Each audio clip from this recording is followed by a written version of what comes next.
বিসমিল্লাহির রহমানির রহিম। আমি মোহাম্মদ ওসমান গনি, দক্ষিণ বানিয়াগাতি স্বতন্ত্র ইবতেদায়ী মাদ্রাসার একজন সহকারী শিক্ষক, বেলকুচি, সিরাজগঞ্জ। সম্মানিত দেশবাসী, আপনারা জানেন বাংলাদেশে যত প্রাইমারি স্কুল আছে সমস্ত প্রাইমারি স্কুলের মতোই ইবতেদায়ী মাদ্রাসা রয়েছে। ইবতেদায়ী মাদ্রাসা অর্থ প্রাইমারি স্কুল। প্রিয় দেশবাসী, এই ইবতেদায়ী মাদ্রাসার হাজার হাজার শিক্ষক আজন্মকাল থেকে তারা বিনা পয়সায় শিক্ষাদান করে আসছে। বিনা পয়সায় শিক্ষাদান করতে করতে অনেকেই রিটায়ার্ড করেছে, মৃত্যুবরণ করেছে। আমার মাদ্রাসার প্রধান শিক্ষকের কবর আমার মাদ্রাসাতেই রয়েছে। আবার নতুন শিক্ষক নেওয়া হয়েছে। এভাবেই আমাদের দুঃখের দিন চলে আসছে। আমাদের সংসার, আমাদের পরিবার পরিজন কিভাবে চলে সেই খোঁজ কেউ রাখে না। আমরা বারবার এই জাতীয় প্রেস ক্লাবে এসে আবার নিরাশ হয়ে ফিরে যাই। আমরা আমাদের সংসারের দুঃখের কথা মানুষের কাছে প্রকাশ করতে পারি না, কারণ মানুষ আমাদেরকে শিক্ষক হিসাবে সম্মান করে। সুতরাং আমরা আমাদের দুঃখের কথা মানুষের সামনে বলতে পারি না। আমরা ইবতেদায়ী মাদ্রাসায় চাকরি করার পাশাপাশি আমরা বিভিন্ন জায়গায় বিভিন্ন কর্মক্ষেত্রে কাজ করে, টিউশনি করে, কেউ বা রিক্সা চালিয়ে, কেউ বা রাজমিস্ত্রির কাজ করে, কেউ বা মাঠে ঘাটে কামলা বিক্রি করে আমরা আমাদের সংসার চালাই। প্রিয় দেশবাসী এবং সরকারকে জানাতে চাই, আমাদের এই দুঃখের দিনের কোনো অবসান হচ্ছে না। বৈষম্য বিরোধী আন্দোলনের পরে এই দেশ বৈষম্য মুক্ত হয়েছে, অনেকেই তার অধিকার ফিরে পেয়েছে। শুধু স্বতন্ত্র ইবতেদায়ী মাদ্রাসার শিক্ষকরা আজ আমরা অবহেলিত থেকে গেছি।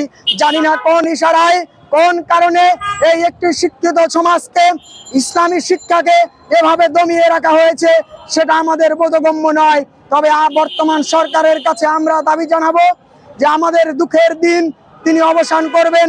আমাদের পারিবারিক জীবন, আমাদের যে মৌলিক চাহিদা, সেই চাহিদা আমরা পূরণ করতে পারি না। আমরা শিক্ষক হিসেবে সফল, কিন্তু আমরা একজন বাবা হিসেবে ব্যর্থ বাবা। আমাদের সন্তানেরা গরুর মাংস খেতে চায়, বর্তমান আমাদের এমন অবস্থা আমরা সেটা তাদেরকে কিনে দিতে পারি না। বললে লজ্জা হয়, নির্লজ্জের মতো আজকে প্রকাশ করে দিলাম। আমরা এই দেশে এমন অবহেলার শিকার, আমরা এমন দুরবস্থার শিকার, আমরা আমাদের সন্তানদের মৌলিক চাহিদা পূরণ করতে পারি না। আমরা আমাদের সেই শ্রদ্ধেয় মায়ের পরনের ছিন্ন পোশাকটা দেখেও না দেখার ভান করি, কারণ আমার ভিতরে আমার মায়ের ছিন্ন পোশাক পরিধানটা খুলে নতুন পোশাক পরানোর মতো যোগ্যতা আমার নেই।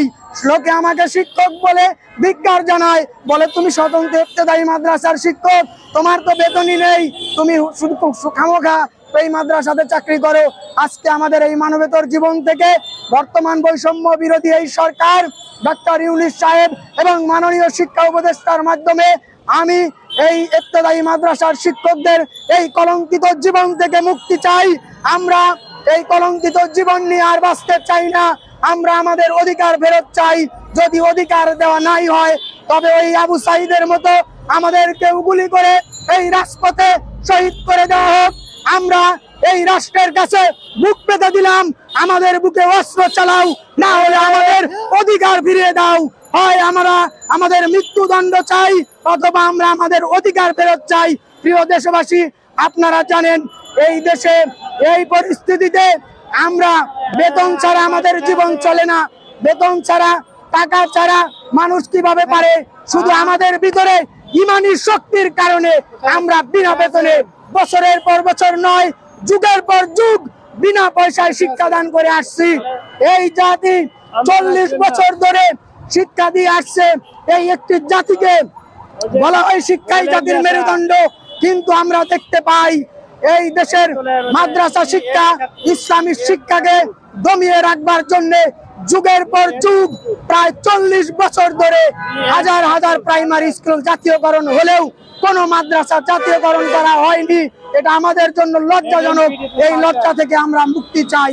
ওমা তৌফিক ইল্লা বিল্লাহ। আসসালামু আলাইকুম ওয়া রাহমাতুল্লাহ।